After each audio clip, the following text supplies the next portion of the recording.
Thanks. Well, can I come in, please?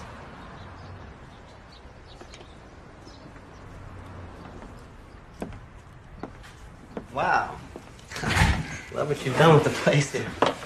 Oh, it's gorgeous. Oh my God, Ed. Like it? See, I took one look at it and I just knew it was you. Ed Amos, you are something else. All right, so this thing between us, this is only a temporary separation, right? I filed the papers. Wow, that's cold. You want to punish me? That's okay, I get it. I mean, if it was me, I'd feel the same way. The point is, where does that get us? Right? Nowhere. Because we love each other, and you can't deny that. That's not the issue. Well, it should be the issue.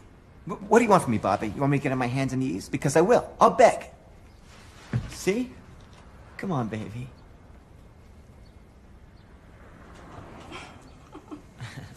Oh, Ed. Bobby, look at me, please.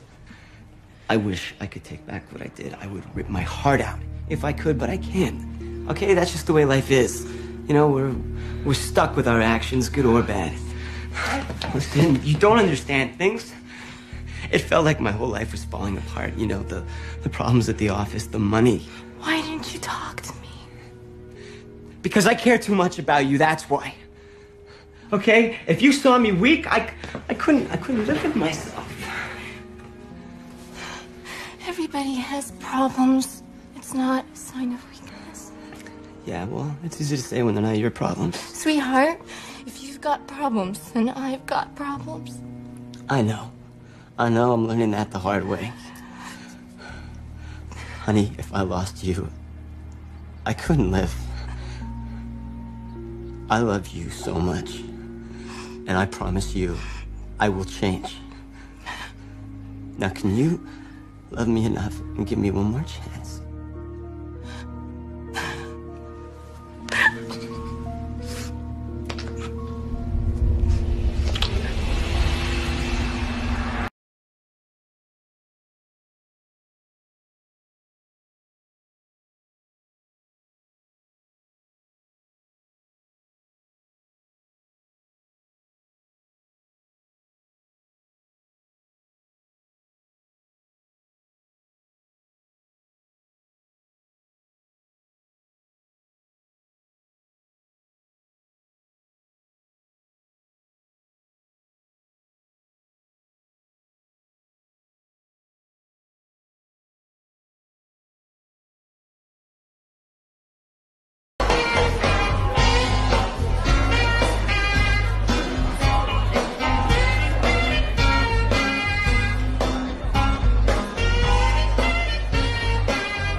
Like I told you, my butt. Pay down the shop.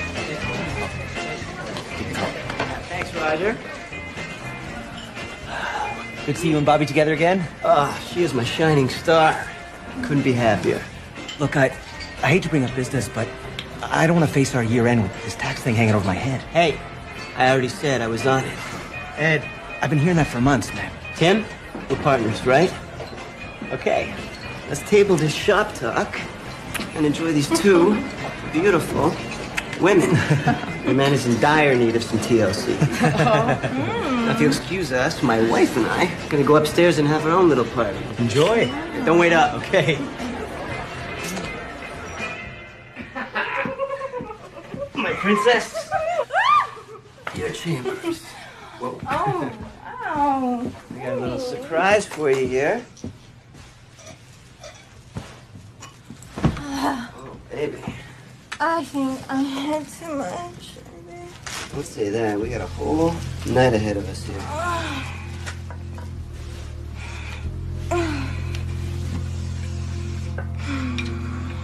I'm sure you're not trying to get me drunk and take liberties, Well, now there's an idea. Why don't you go put something sexy on?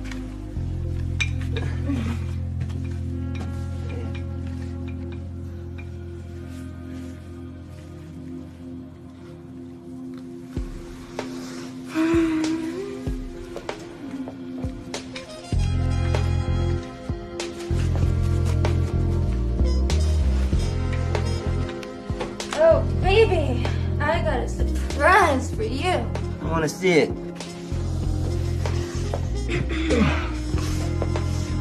Wow. Come here, baby.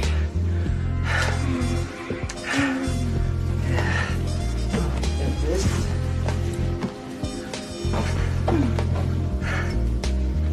Here, honey. Am I still your girl? Oh, my one and only. Come on, let's make a toast. To you.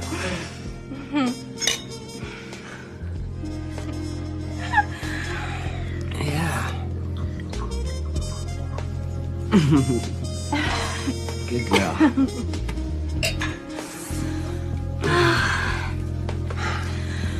I feel like it's a whole new beginning. It is, baby.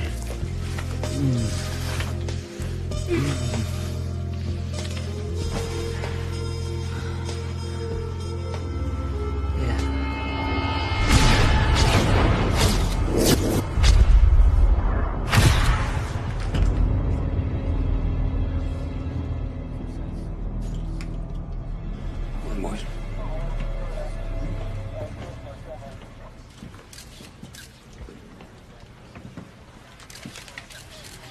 What do we got? One unlucky son of a bitch. He was having some fun with his old lady. She doesn't look like he's having much fun to me. Yeah. Thanks. Yeah.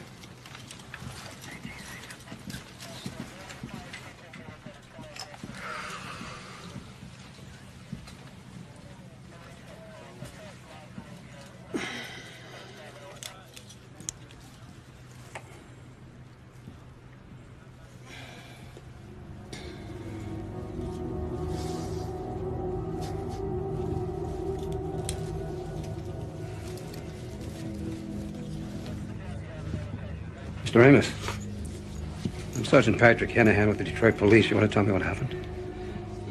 Yeah. My business partner and I were having a party for our clients. And my wife and I thought we'd make a night of it, so we took this room upstairs. And we fell asleep. And when I woke up, she was like that.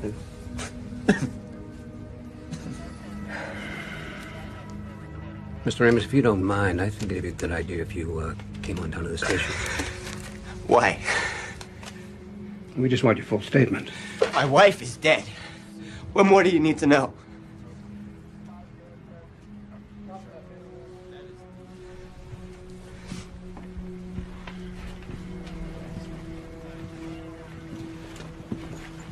Get Dr. Kimura over here. The coroner? What for?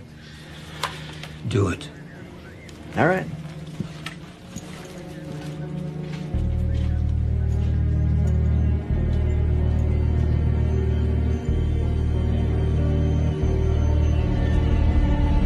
You sure you're not holding something back, Mr. Amos? Like what? I don't know. There's a lot of paraphernalia in the room. I think what goes on between a man and his wife should stay private. Not when the wife ends up dead. What are you looking for, Sergeant? Dirty details? How much did you drink?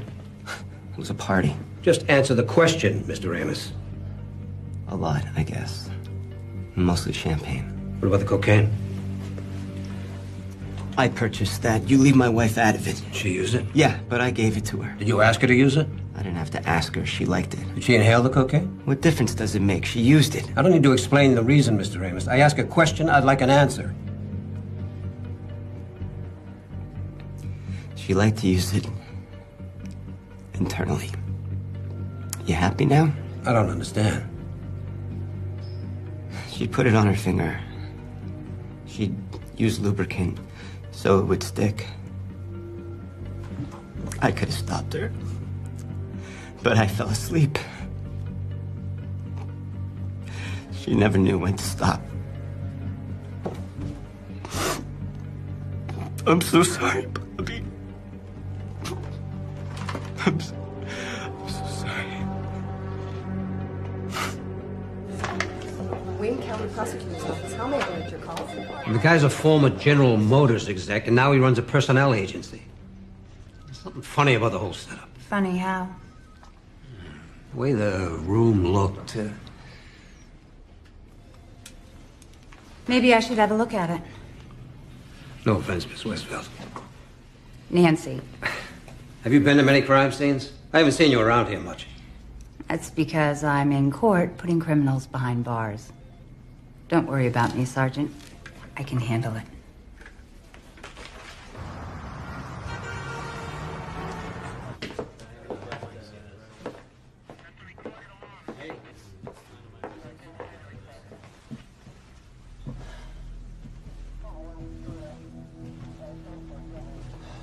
Here. Miss Westphal. You have to wear these. Of course.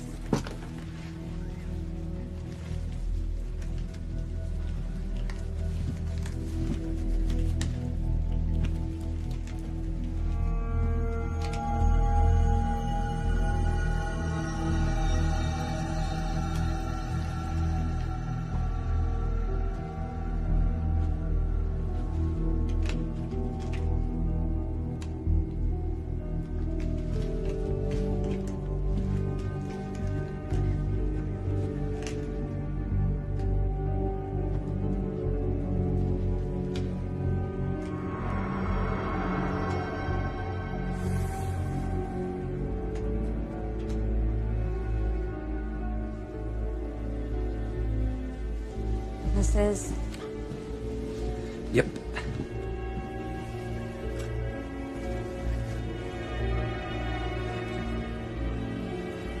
Wow. My sentiments exactly.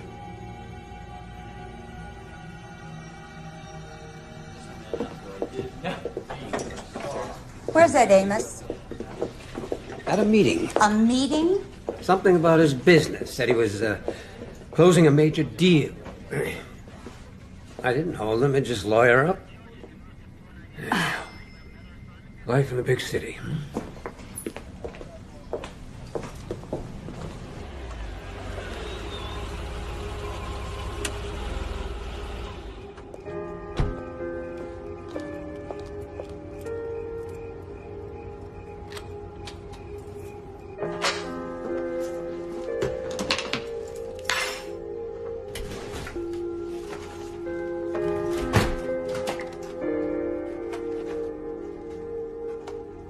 Brush fires fanned by dry Santa Ana winds. Hi, Nancy. It's Charles Sweeney here. Listen, I'm having a little trouble with the factory case, and I'm wondering if you can help me out. Anyway, I'll see you in the office tomorrow morning, and we'll talk about it. Thanks. Bye. Thousands of acres of Southern California hillsides today, forcing hundreds of residents to flee their homes. The cause of the fires is under investigation, and arson is suspected in several of the blazes. Los Angeles, San Bernardino, San Diego, and Ventura have all been declared federal disaster areas, making residency in four counties eligible for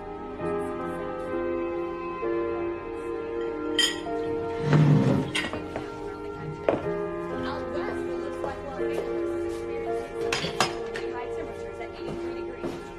San Francisco is going to be much colder at 60. Howard, your guy's got 2 priors. It's second-degree manslaughter or trial. Take your pick. Get back to me, okay? Nancy, Yeah? Marie Wagner, Bobby Amos's mother, is here. She'd like to speak with you. Send her in. Okay. Come right in. She'll see you now. Thank you. Sergeant Hanahan said I should speak with you. I'm terribly sorry about your daughter. She was my only child. Please sit down. Would you like some coffee? Nothing, thank you.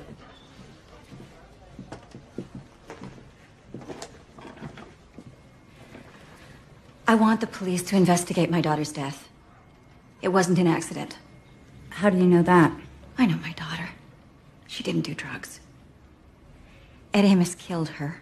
That's a very serious accusation. Do you have any evidence? How about his past? I don't understand. You think my daughter was the first? He killed his first 2 wives, possibly even his own mother.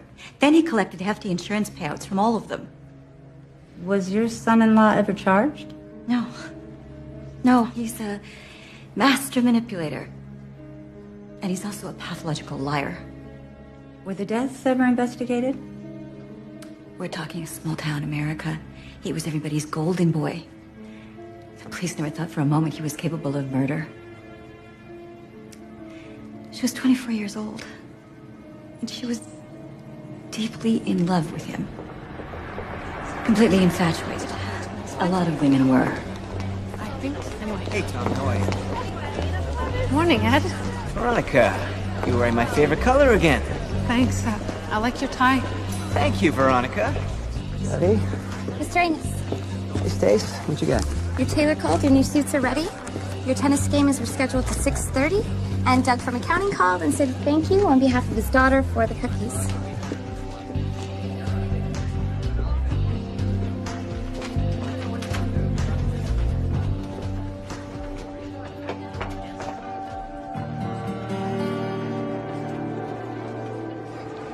You don't look a bit like Francis Woodward. What does Francis Woodward look like? Ever see a Japanese sumo wrestler? Here you go. Here's my expense report.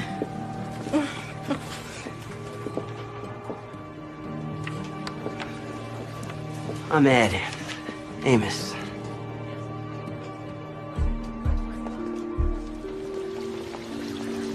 You know, I think my very first words were GM. As long as I can remember, I could name every make and model, tell you all the specifications down to the very last detail. And I'll tell you one thing that hasn't changed. My love affair with the Cadillac. You never secretly lusted after one of those luxury imports? You know, those are for people who think they can buy class. It's that whole snub appeal thing. See? I'm a true-blooded American boy. I was raised that way. Are your parents still alive? No. My dad died when I was a kid, and my mom a few years back. That was tough. I still haven't gotten over it. Were you close? I guess it's true what they say.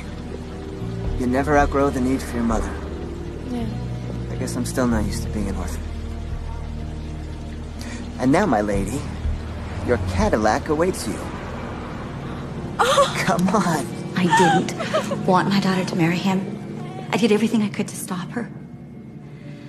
But I waited for the call. Every time the phone rang, my heart stopped. It finally came. The moment I heard Ed's voice, I knew. I'm sorry. I want him to pay for what he did. He can't get away with this. You said that Amos had done this before, but he doesn't have a criminal record. He was never charged. He was never investigated. He was never even a suspect. How so? He was a member of the good old boys club. He was politically connected. He even ran for mayor. Look, Marie, I don't know how far I can pursue this. Indiana isn't in my jurisdiction. But I'll do what I can.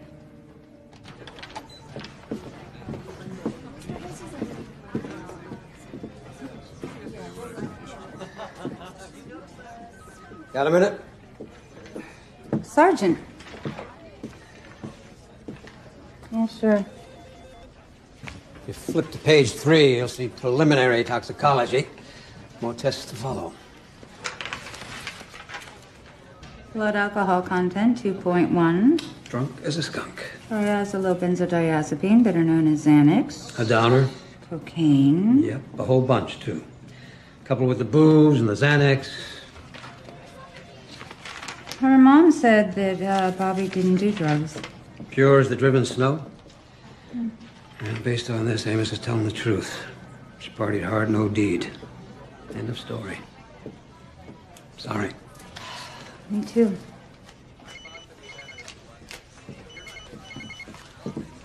Nance, I have an urgent message here from an emergency room nurse at Detroit General. Said she needs to talk to you. It's about Ed Amos.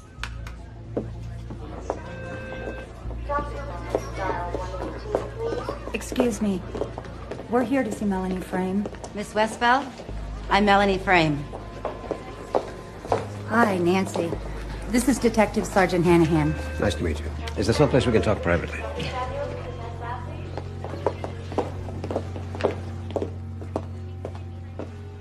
I know this seems kind of strange, but when I saw that beautiful girl come into the morgue, and then I saw her name, I knew it couldn't just be a coincidence. I moonlight at the coroner's office.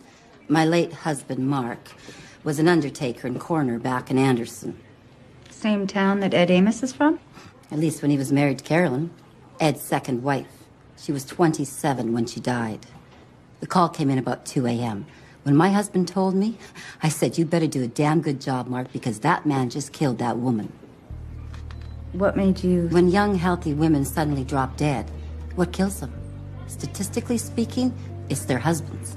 And this guy's got 3 drop deads? Do you have any evidence?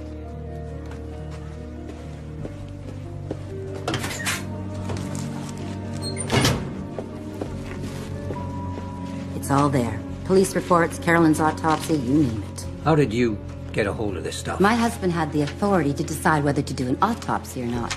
But after Ed talked to him, he was prepared just to put her right in the ground, just like that. That's when I said, "Mark, dear, you do your job or we'll have another dead body, yours." Sounds pretty drastic. Well, you know, men. They all line up behind each other like they're in some secret society. But women, we got radar. But they didn't find anything. There was nothing wrong with Carolyn anatomically, but you can see death came from a non-natural source. What's that mean? Ed Amos. You're the district attorney. You know if a guy loses his first wife, you feel sorry for him. He loses his second, you think he's got incredibly bad luck. But his third is a pattern for murder. Yeah, possibly. Possibly. What if I told you his mother's death was suspicious as well?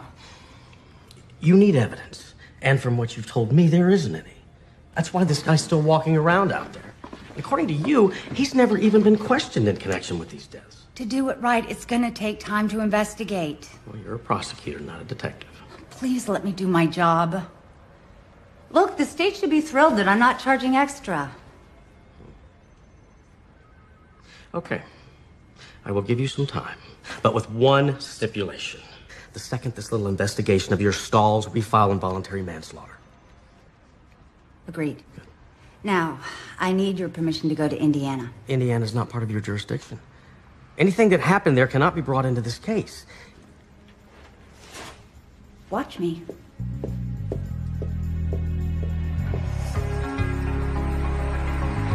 You know, we've got something in common.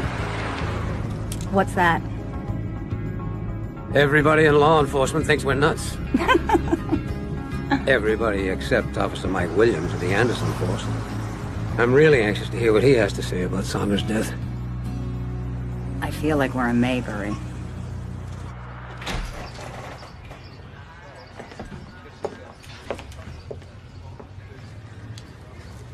There's our boy. Officer Williams. Yeah, Mike. Sergeant Hanahan. Patrick. Miss Westphal. Nancy.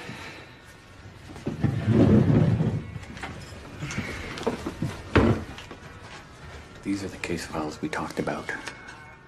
On the death of Sandra Amos. I'd appreciate it if you... Officer, this is completely off the record. We're just trying to build a case. Thanks. Thank you. I'm really glad you're investigating this Amos guy.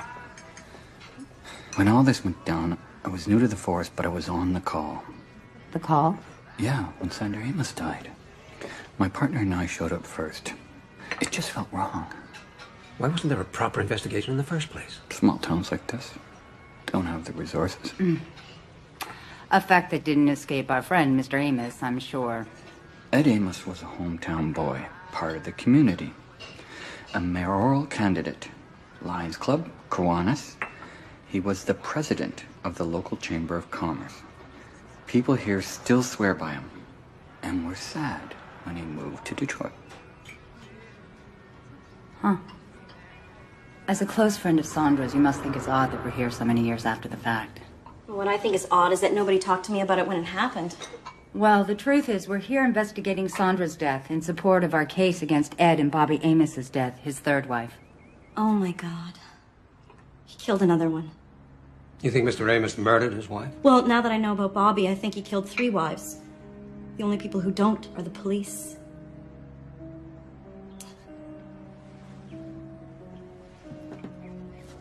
Sandra was such an amazing person. Everybody loved her. How long had you known Sandra and Ed? 5 years. But we were more than just neighbors. We were best friends. Practically lived in each other's houses. I was the last person to see her alive. Other than Ed, of course.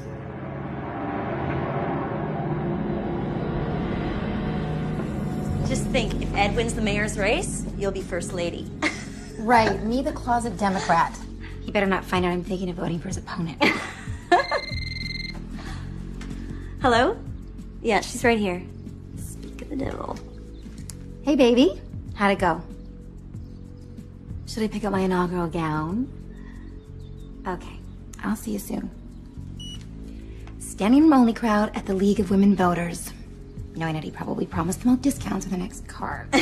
I'm gonna go. He sounds exhausted. I'm here, honey. How's my star candidate? Hey. You know, I'm getting pretty good at this campaigning thing. I knew you'd be great. I can't. It'll put me right to sleep. Oh, come on. We're celebrating my debut in front of the League of Women Voters. And your birthday. All right, we'll call this, I don't know, a pre-birthday celebration. So happy birthday, my one true love.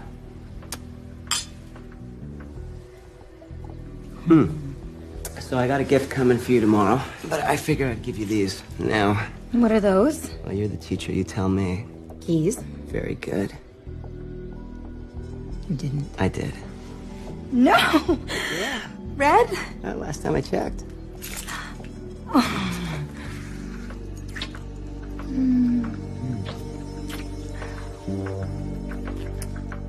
You're so good to me. So I have an idea. What's that? Why don't you go upstairs and run a bath, and then I'll come on up and rub your back. Okay. Sound good? Mm-hmm. Come on.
Sandra! Sandra!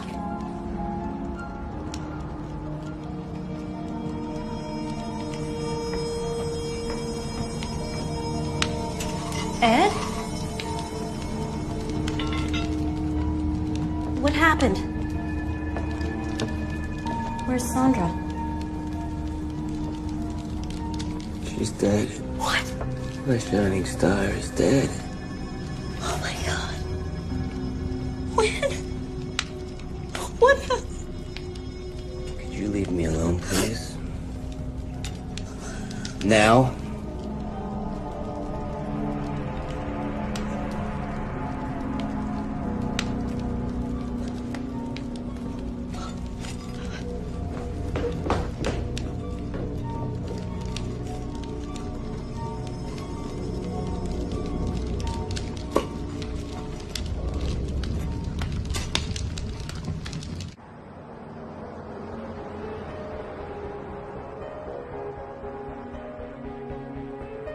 We'd been planning to redecorate. Carolyn had just taken a shower and was going through some color charts when I arrived home. Hi, honey. I am so tired of looking at paint samples. Tell me why we started this again? Because a man's home is his castle. Oh, really? Really? Anything good to eat? It's a servant's night off, Prince full of it. You can get it yourself. There's chicken and potato salad in the fridge. Any wine? There's some open.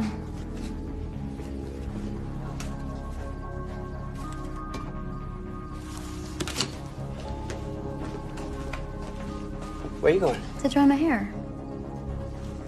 Well, hurry back.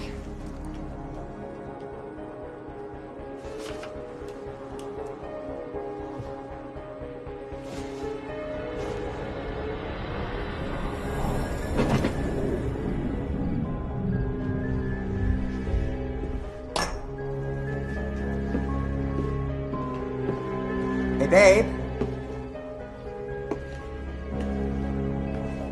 Carolyn?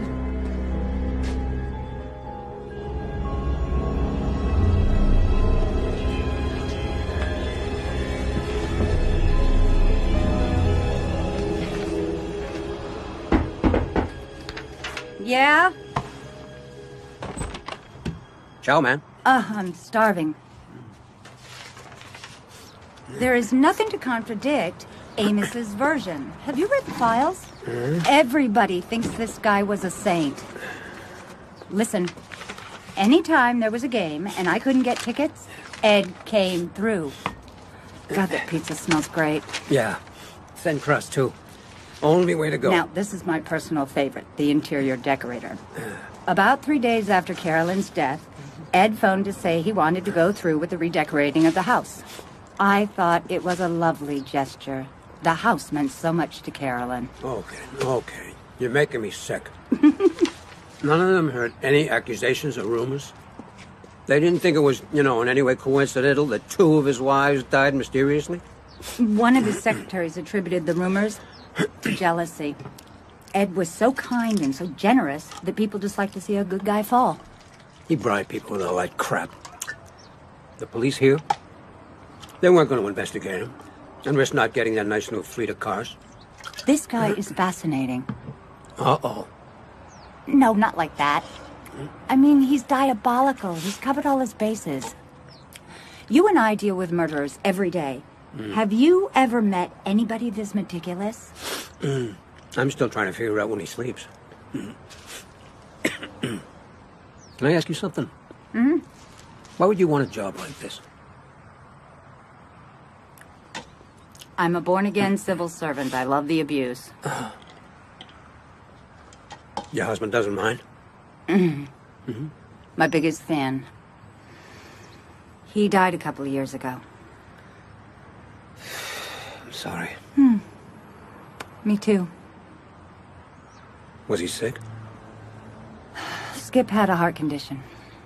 It was a particularly tough pill to swallow since he was a cardiologist. Here. Work and eat.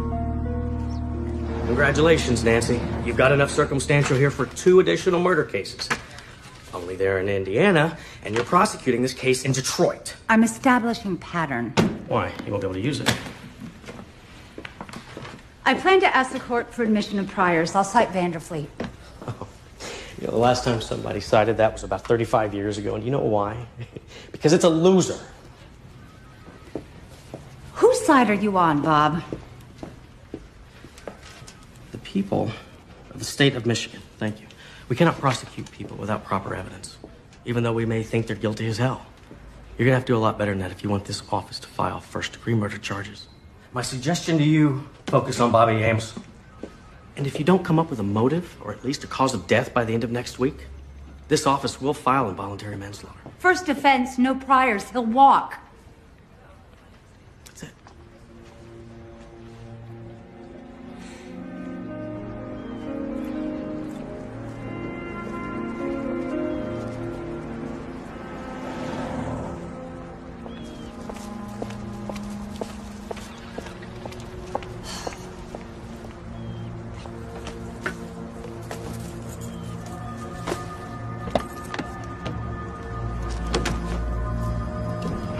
Need some help?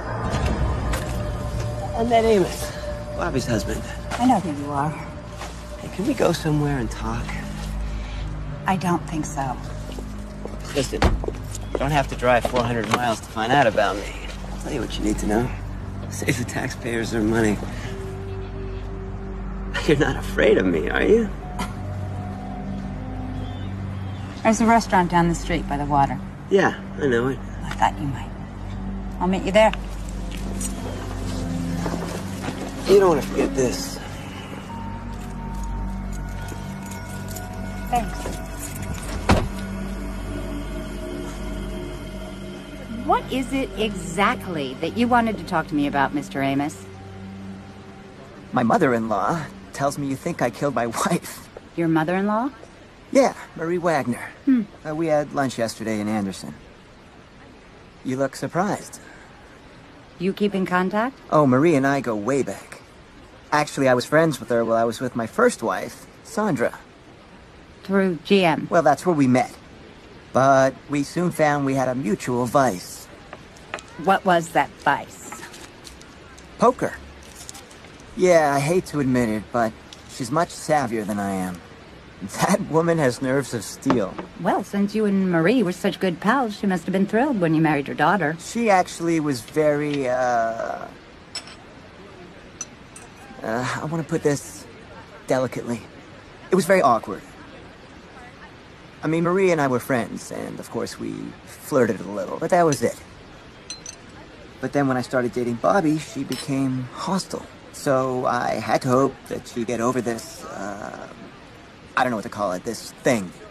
Has she? Yeah, but it took Bobby's death. I guess now she realizes we're all the family each other's got. You see, Nancy, things aren't always what they appear. I mean, take you, for example. Right? On the outside, you seem really tough and a woman in control.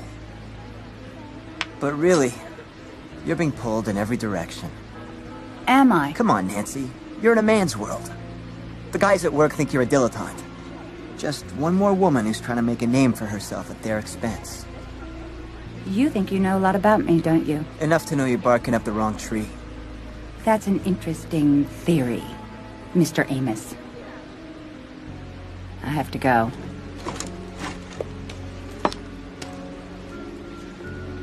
Please, you want to shatter my fragile male ego here? Nancy, I think if you took the time to get to know me, I think you'd form a very different opinion of me.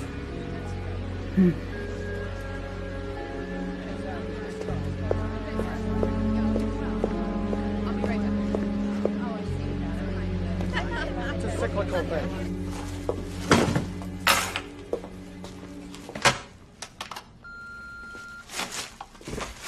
Hey, Nancy, it's Samantha. It looks like your 3 o'clock has been rescheduled to 4. Hope that works for you. Have a good evening, and I'll see you tomorrow. Bye.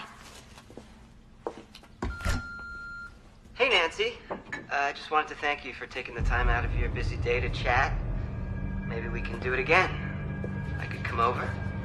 See, I really have nothing to hide. I could bring some wine. Anyway, call me.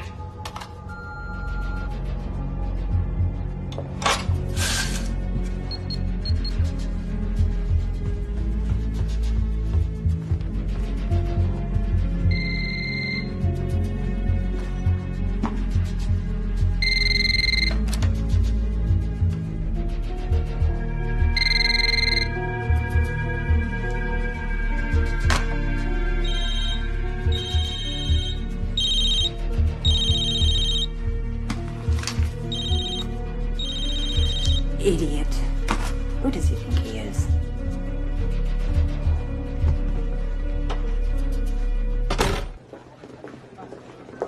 Where you going? To Indiana. I want to talk to Marie.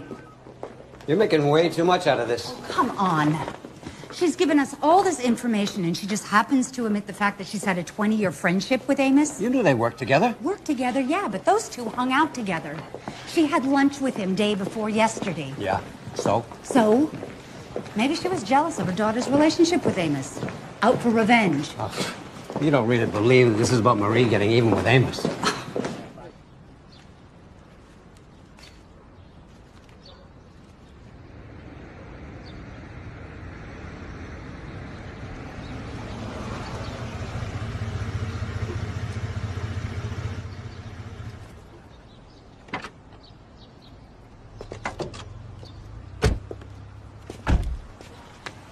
What's going on between you and Amos?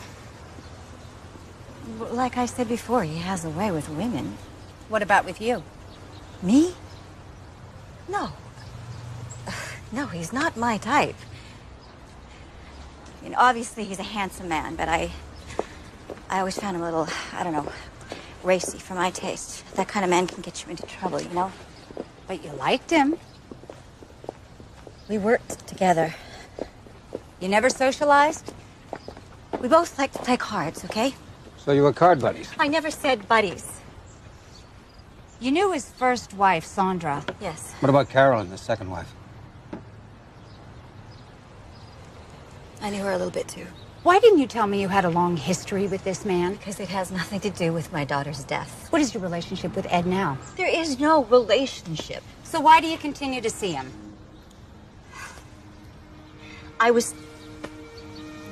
If he thinks we're allies, he'll talk to me. Maybe he'll let something slip, something that would prove he was guilty of Bobby's death. It was worth a try.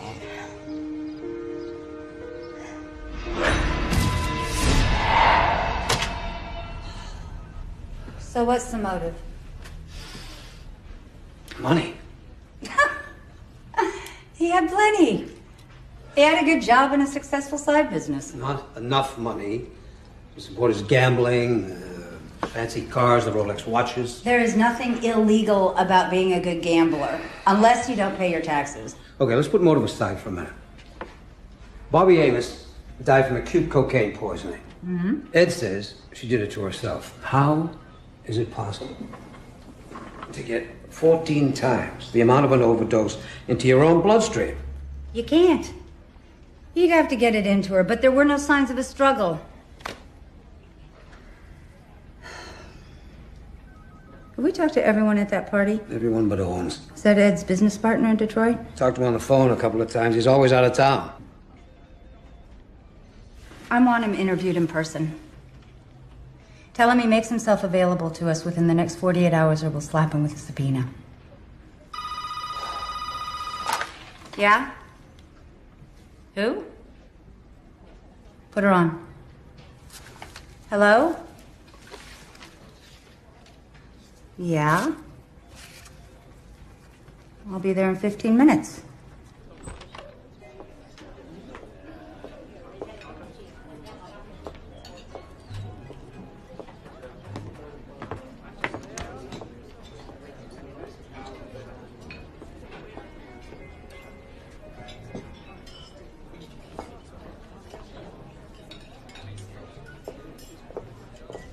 Mary Zellinger? Thanks for coming. I understand you're talking to people who know Ed Amos. Yes, I am. You know Ed? I had an affair with him while he was married to Bobby. I didn't know that he was married at the beginning. I mean, as a single woman, the first thing I do is check for a wedding band.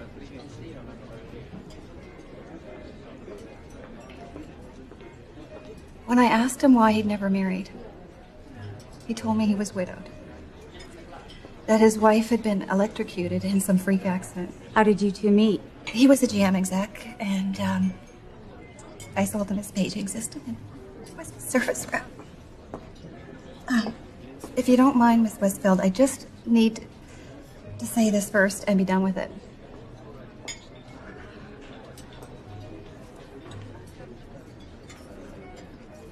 I'm in love with Ed Amos. Is that supposed to be a bombshell? You don't understand. I say that believing with all my heart that Ed killed Bobby. Why would he do that? To marry you? For the money, of course. He needed money that badly? He was desperate. Ed liked to pretend that everything was great. Then one day, I noticed he wasn't wearing his Rolex. He said he lost it. Well, a few weeks later, I found this pawn ticket. Well, it's a big leap between pawning a watch and murder.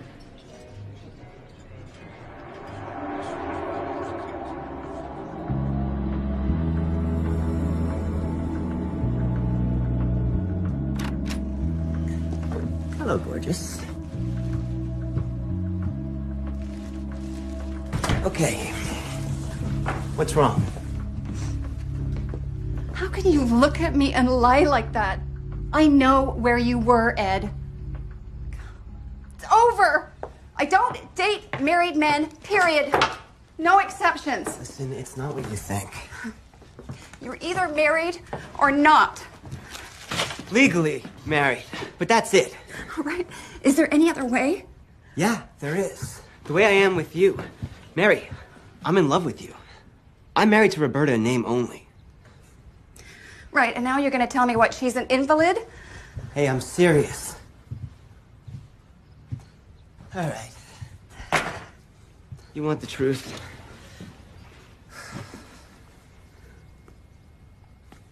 She has a lot of money, and I need it.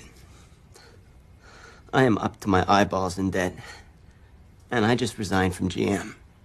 Why did you do that? Because it was the only way I could get them to drop the fraud charges against me, that's why. Huh, yeah. They think I padded my expense accounts. Did you? Don't you get it? Someone out there wants my job, and he figured out a way to get to me. And it doesn't matter if I'm innocent or not, because they're gonna drag my name through the mud either way. Sorry. It just seems so unfair.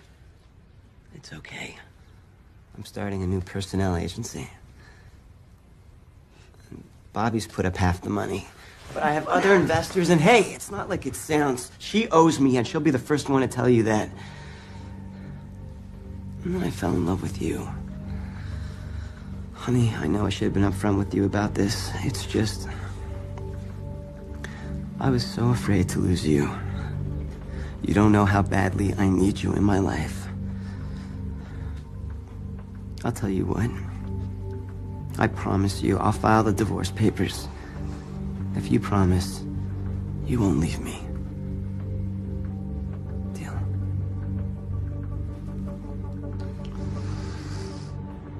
Then I saw him leaving a bar with yet another girlfriend. And it really bothered me that I'd slept with a married man. I mean, for better or worse, I have a conscience. Maybe in this instance, it was for the worse. I called Bobby.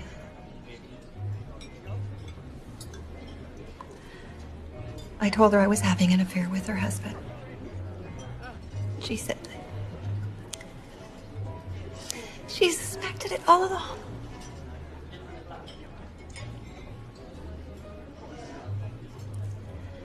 A month later, she was dead. And I can't help thinking that if I hadn't called that day, would she be alive today? That isn't your responsibility. You must think I'm such a fool. No. I think you're human.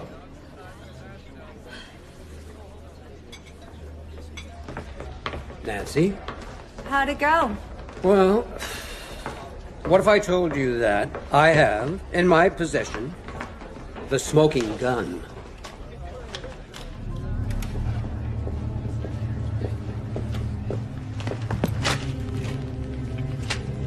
Holy cow. The morning after the party.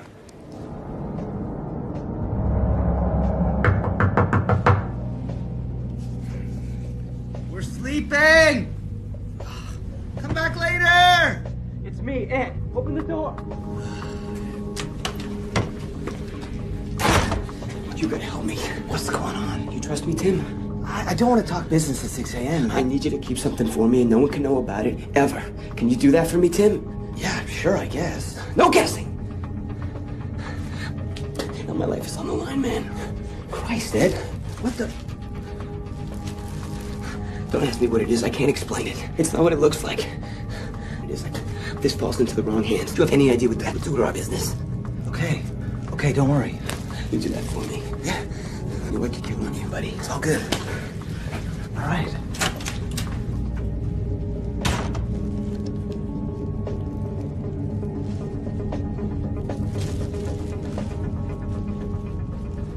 Does this guy realize he's concealing evidence in a murder investigation? He bought Amos a snow job. And what about when Bobby turned up dead? I said Ed was his friend, he trusted him, and Ed owed him a lot of money. I want to take this and the rest of the evidence to pathology. You got it? I received your package yesterday. Autopsy photos, reports, bed sheets, witness statements, blood, vaginal swabs. Everything you asked for. That's the full coroner's report on Bobby Amos. Drug overdose. Check the amount of cocaine found in her system at the time of death. Wow. 14 times the amount needed to kill a horse. This one contains the evidence on Carolyn Amos, his second wife. Her cause of death was never determined, but I do have autopsy reports and photos. What exactly do you want me to do with all of this?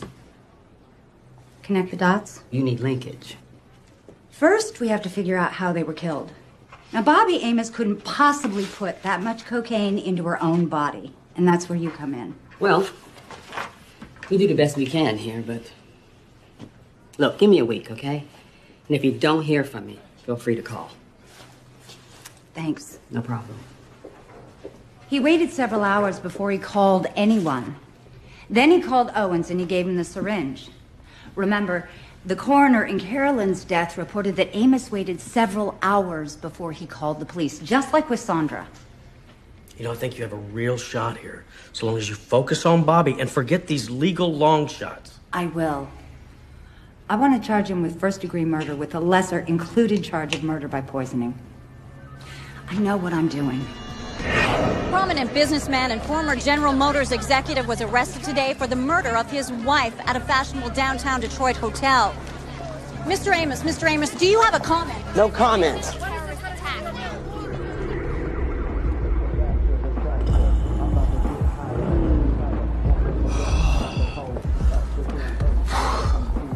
That was fantastic. My wife is one of those PMS types.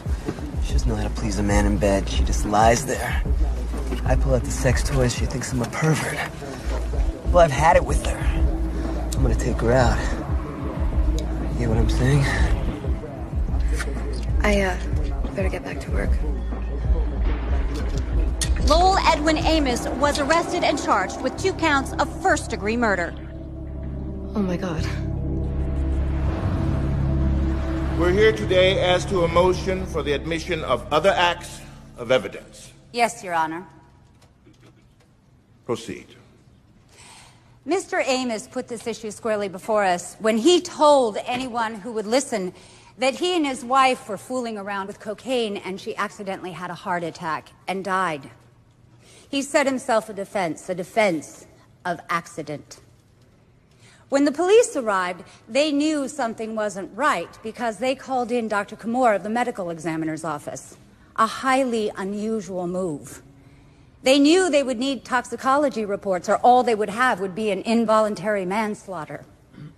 Upon closer investigation, we have learned that 3 other women who also loved Lowell Edwin Amos died under remarkably similar circumstances.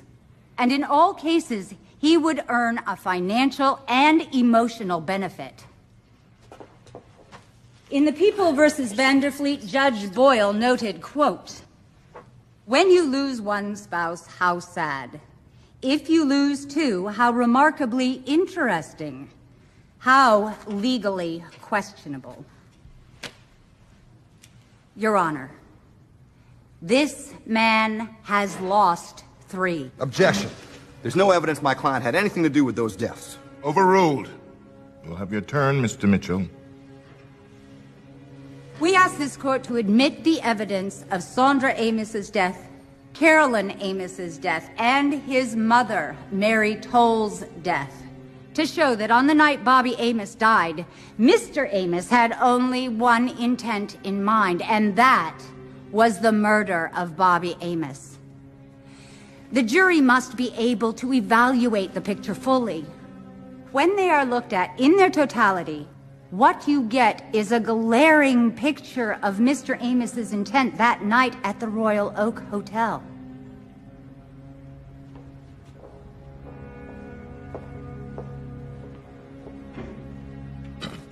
Your Honor, should you favor the prosecution's argument, you would undermine my client's ability to get a fair trial. There is no way to try this case in the context of the other deaths. Now, if Mr. Amos had committed these crimes, as Mr. Westfeld alleges, there would be evidence, and that would lead to charges. There are neither. We're here to try one crime and one crime alone. That, Bobby Amos. I implore you to find for the defendant in this case.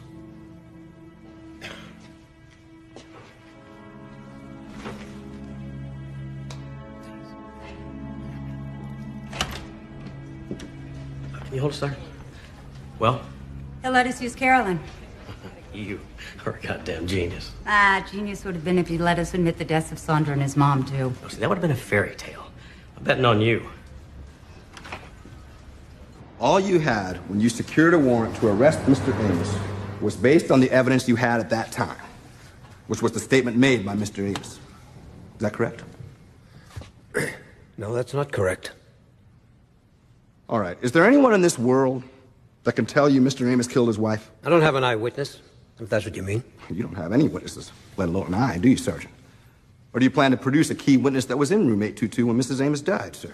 I know of no one who was in that room with the exception of the defendant and the victim. So the evidence with which you sought a warrant was based on the evidence collected in room 822 of the Detroit Royal Oak Hotel? That and more. Your Honor, will you ask the witness to limit his answers to the scope of this trial? Sergeant, please confine your answer. I'm answering truthfully, Your Honor. You know we're talking about Bobby Amos, Sergeant. You're with us there, right? Yes. And it is the evidence collected in that investigation that led to your warrant, correct? Not solely. Your Honor. I'd like counsel to approach the bench. Meanwhile, the jury is dismissed for the day, and we'll pick up testimony tomorrow.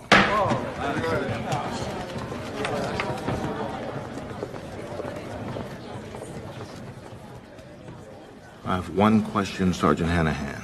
Were you aware of the court's prior ruling? The defendant's mother and first wife were not admissible. Yes, Your Honor. And yet you continuously ignore that ruling. Your Honor, when I walked to the stand, the lady took my name, and I swore an oath to tell the whole truth. I cannot sit here in all honesty and misrepresent what I did in regards to this case. They haven't been able to prove their case that my client perpetrated the death of Bobby, so now they want to work on Indiana. They're so convinced of their case, they should go there and prosecute those deaths. Your Honor, since this trial began, I have done everything I could to limit those other cases. Mr. Mitchell has repeatedly tried to bait the witness. I have objected to every overly broad general question about those cases in Indiana. I advise you, counsel, and your witness, to use the evening to think long and hard about your strategy. If you cross the line, I won't hesitate to call a mistrial.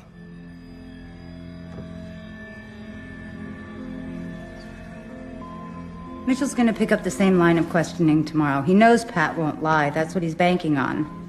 He's setting the perfect trap, leading us into a mistrial. Smart move. What if we called his bluff? We would end up in the Court of Appeals back at square one.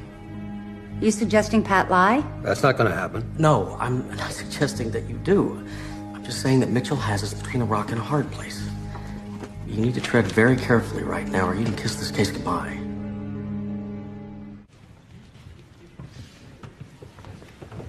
How you feeling? You ready to roll the dice? I don't gamble. All rise for the Honorable Judge Joel Collins. Please be seated. Is defense counsel ready to resume testimony? Yes, Your Honor. Defense calls Sergeant Patrick Hanahan back to the stand.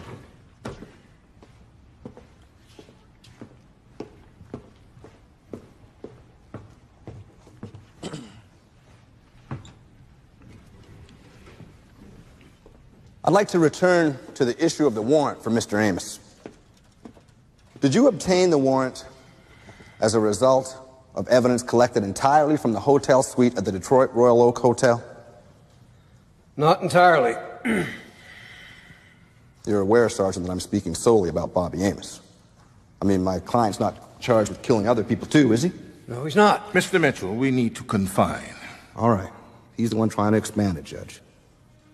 Now, at the time you arrested Mr. Amos for the death of Mrs. Amos, you were armed with the same evidence that's being presented here to this jury. Isn't that right? As well as additional information regarding his mother and his first wife. Your Honor, I demand a mistrial. In view of the fact that Sergeant Hanahan was fully aware of my earlier ruling, I will have to rule for a mistrial in this case. The people ask for a stay so that the Court of Appeals may consider that ruling. So granted.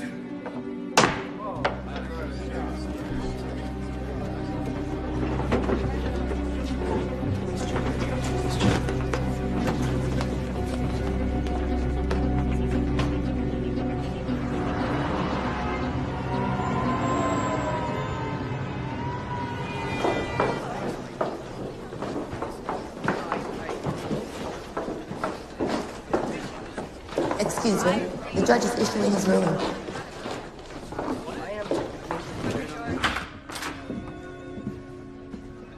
Well? Well, we were brilliant. We were, I can't deny it. The Court of Appeals bought it hook, line, and sinker. It's one hell of a risky strategy. Yeah, but it worked. Now they know about Mama and the other Mrs. Amos. We got our cake and we can eat it. The prosecution calls Ruth Loftus.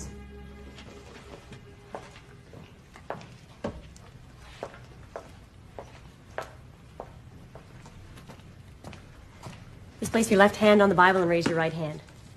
You swear to tell the truth, the whole truth, and nothing but the truth, so help you God. I do.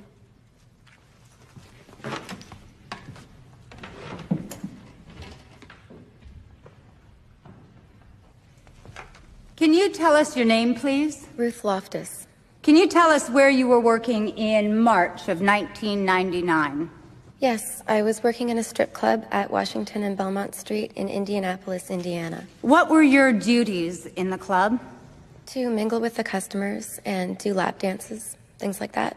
And as a part of your work in that bar in March of 1999, did you meet a person who identified himself to you as Jeff? Yeah, he's sitting there in the gray suit.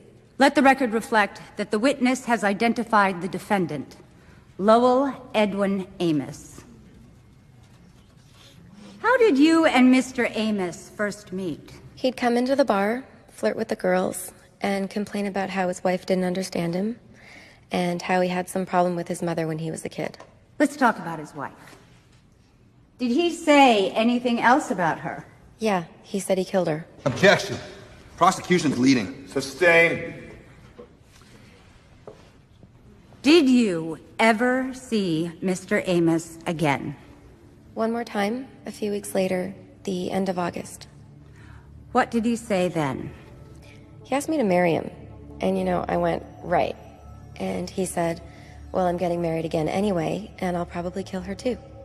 And that was the last time that you saw Mr. Amos? Yeah, until I saw him on the news a few months ago. They said he killed his wife, and I'm like, my God, it scared me.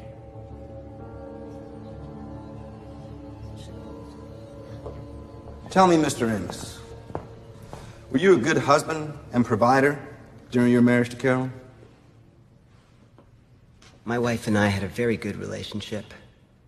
We both worked at GM. We had a beautiful home. She had everything she wanted. We drove Cadillacs. She had 5 furs, lots of jewelry. We went on nice vacations together, those kinds of things.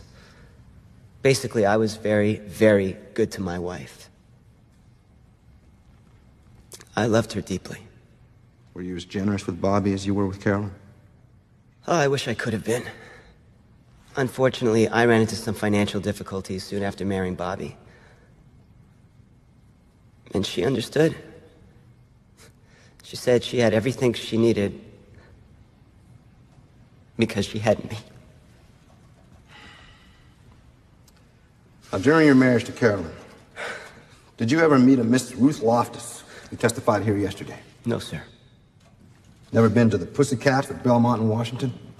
I've been to Belmont Street. I've never seen Washington. I've certainly never been to the Pussycat. I'm afraid that woman has me confused with this, Jeff. Now, when Carolyn died, there was never any investigation? Oh, no, none. You were never questioned? Absolutely not. There was no physical evidence of a crime? Bruising? Injuries? No, there was nothing like that. The finding was pulmonary edema, mild asphyxia, or a sudden snap of the heart. Were you ever charged by the authorities for murder? I was never even questioned, let alone charged.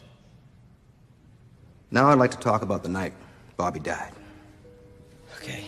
How were you getting along that night? Great.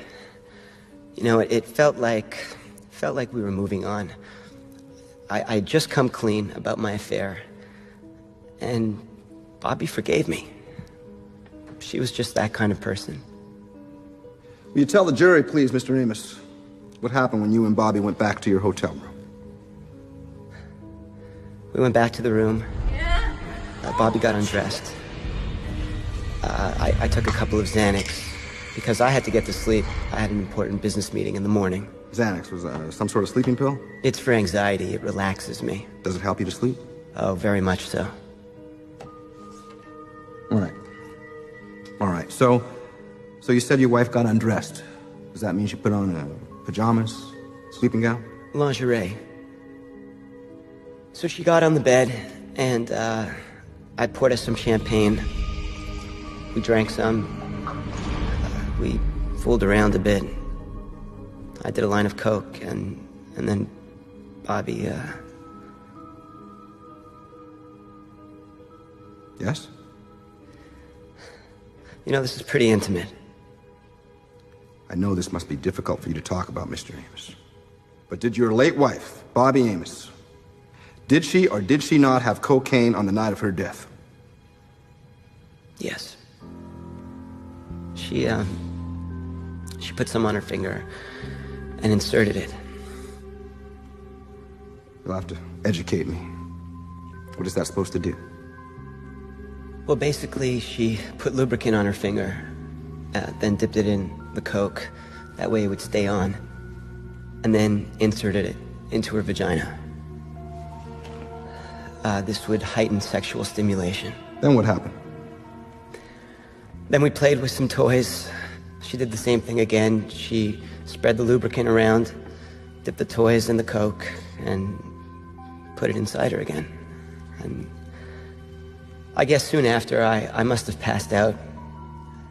The next thing I knew, I woke up and my wife was lying next to me. Dead. I want you to be absolutely truthful, Mr. Amos. What did you do then? I panicked. All I could think of was how it looked. There were drugs everywhere and sexual paraphernalia. And I thought of Bobby's mom and the press. And I was frightened. I called my friend and business partner, Tim Owens, and I asked him to take something. Did you give him a syringe? Yes. Why'd you do that? I was worried about a possession charge. What were you going to use it for? The syringe? Absolutely nothing. I've never used this thing before in my life. But I knew if someone found it, he'd jump to all kinds of incorrect assumptions. Like what? Like that Bobby and I were users. Oh, you'd be amazed how quickly people jump to false conclusions. Will you tell the court, please, Mr. Amos, how you were treated by the police from the time they arrived to the present? Like I was a criminal. They handcuffed me. They tried to get me to say that I forced drugs on my wife. They harassed and intimidated me, my friends, my business associates. I was trying to grasp the fact that my wife was dead, that this beautiful and loving creature that I'd built my life around was no longer of this world. Hey, I understand the police have a job to do. They need to do what they think is right. But they could have treated me like a human being. And if not for me, at least out of respect for my wife.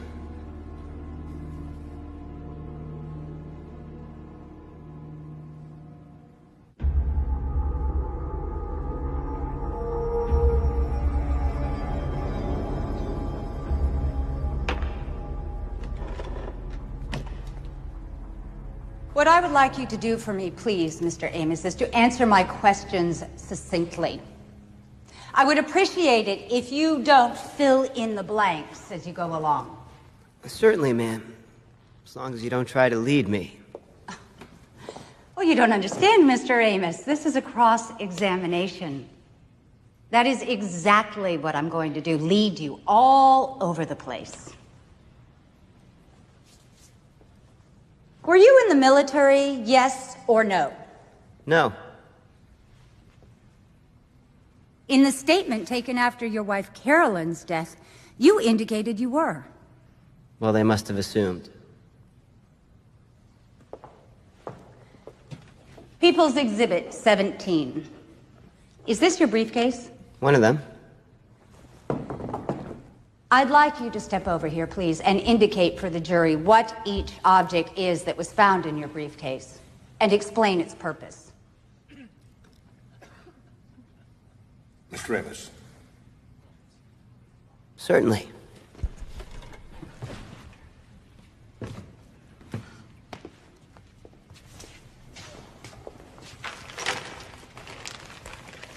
Okay, this is a ball gag. Person puts it in his mouth. It was part of an outfit my wife and I used in our fantasy games.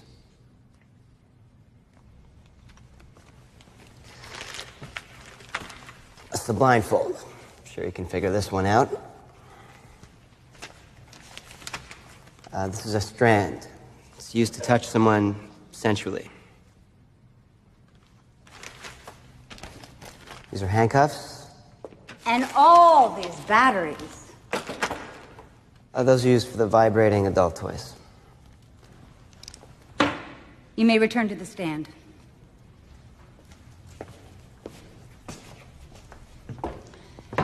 I'd like to take you back to the night at the Royal Oak Hotel. You told this court that your wife died when she overdosed with cocaine, which she inserted vaginally using her finger. Is that correct? That's exactly what happened. I'd like you to demonstrate. I object, Your Honor. This isn't a science class. Your Honor, Mr. Amos has alleged that his wife voluntarily used cocaine. The prosecution intends to prove otherwise. Objection overruled.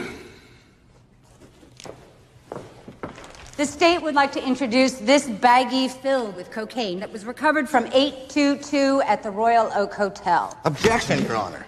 My client has truthfully acknowledged that he purchased that cocaine for his wife. Now, if the prosecution wants to charge him with possession... Your Honor, if you will allow, this demonstration goes to the very heart of the people's case. The jury needs to see whether or not the story that Mr. Amos has told them about the circumstances surrounding his wife's death are credible or not.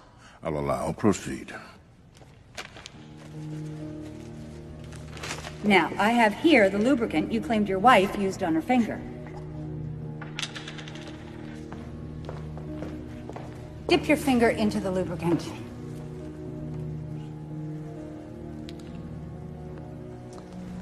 Now, can you dip your finger coated with lubricant into the baggie with cocaine and remove it?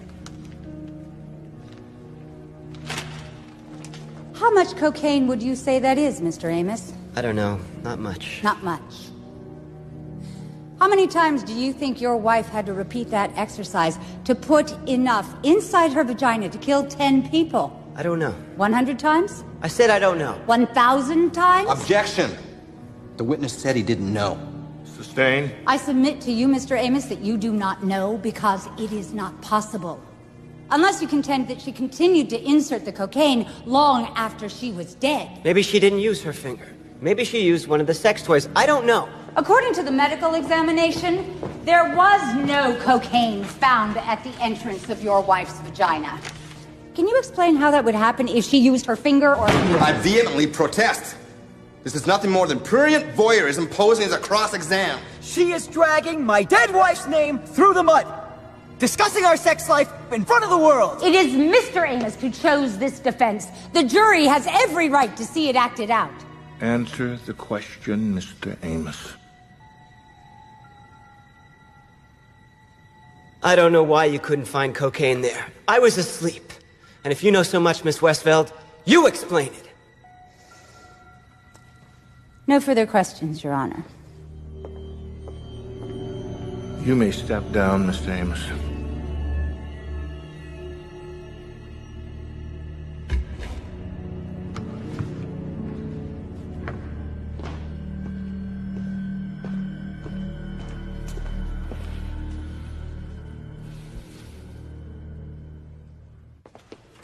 Miss Goodhue, could you please state your professional credentials and your current job classification for the court? Yes, I'm a forensic pathologist for the state of Michigan, and I have been for the past 15 years. And you have studied the evidence in this case? Yes, I have.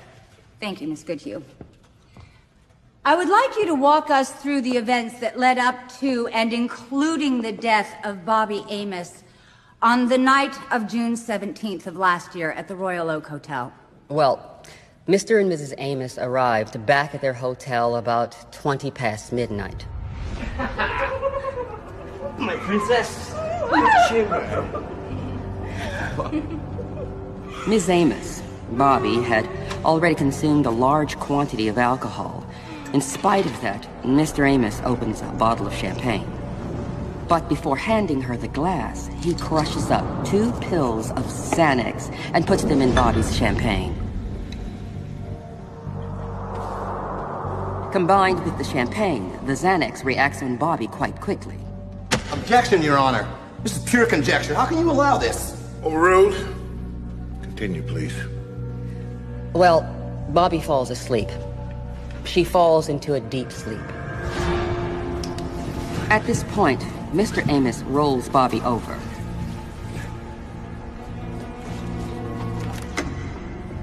Then he takes the syringe, a glass from the bar, and the bag of cocaine into the bathroom.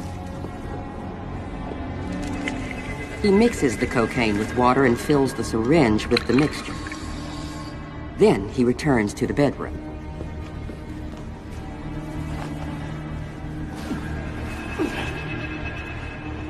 He rips off her panties, picks up the syringe filled with the cocaine and water mixture.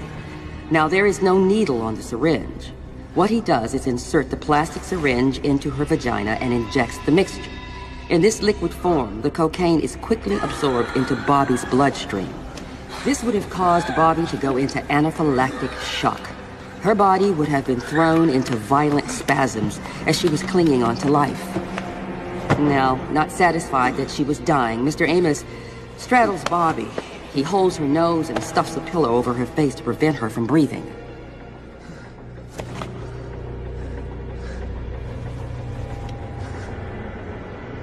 If that's the case, why wasn't there a vascular effect, which is usually the result of suffocation? Back in the 18th century, there were 2 nasty lads called the Burke brothers. Now, they made their living providing corpses to hospitals for research. So what made them so successful was the extraordinary amount of dead bodies they could produce. Now, of course, the answer to this was they were creating them. They would find drunks passed out on the street, in alleyways. One would sit on the man's stomach, the other one would hold the man's nose. Now, this would cause a respiratory effect versus a vascular one, which left no indication of foul play. So what you are saying is that both Carolyn and Bobby Amos were smothered in a way similar to the Burke brothers' technique in order to avoid any signs of foul play. Yes. There were tooth marks on the pillow. There were bruises on the bridge of Bobby's nose and on the inside of her mouth. Once Bobby was dead, Mr. Amos cleaned her inside and out. One final question, Miss Goodhue. Would it be possible for Bobby Amos to have overdosed by inserting cocaine with her finger? No. How about if she used a larger object, say a sex toy of some kind? It isn't feasible to get that amount of cocaine into your system by any such method. Now, if it were possible, there would have been cocaine evidence on the bed sheet and in and around the opening of the vagina.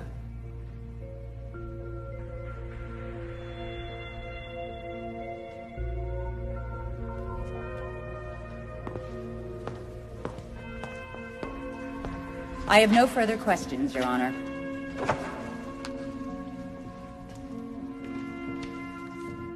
The defendant will please rise.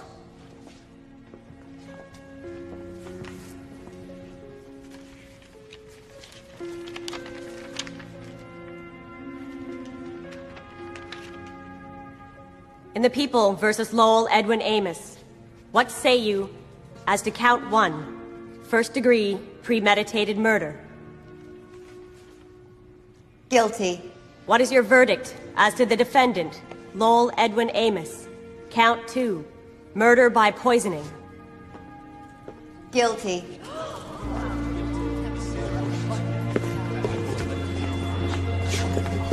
This isn't over.